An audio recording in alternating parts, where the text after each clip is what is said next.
Hello guys! Welcome back to my channel. Sa video na ito ay magkakabit nga tayo ng mudguard sa ating sasakyan. Na-order nga lang namin ito sa online. Mahalaga din naman talaga ang may mudguard ang ating sasakyan. Ang mudguard ay nagsisilbing panangga para protektahan ang pintura at body ng sasakyan mula sa putik, graba, bato at iba pang debris na tumatalsik mula sa mga gulong. Nakakatulong ito upang maiwasan ang mga gasgas at chip sa pintura na maaaring magresulta sa mas mahal na repair. Protection din ito sa mga maulan o maputik na kalsada. Malaki ang naitutulong ng mudguard para bawasan ang pagtalsik ng putik at tubig sa katawan nito. Mas madaling panatilihing malinis ang iyong sasakyan.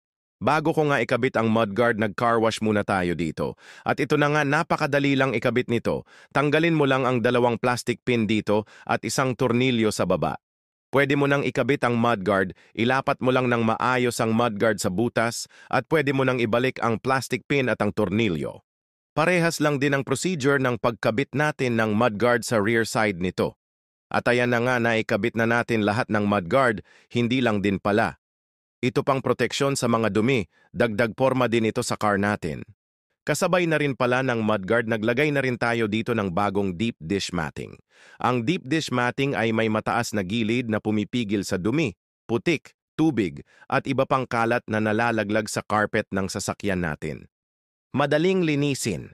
Dahil sa kaniyang disenyo, madali itong tanggalin at linisin. Maaari mo itong hugasan gamit ang tubig at sabon at ibalik sa sasakyan kapag tuyo na. At sa diwa ng video na ito, masasabi natin na ang mudguard at deep dish matting ay malaking tulong sa car natin. Kaya mag-check out na rin kayo. Hanggang sa muli. Guys, thank you for watching.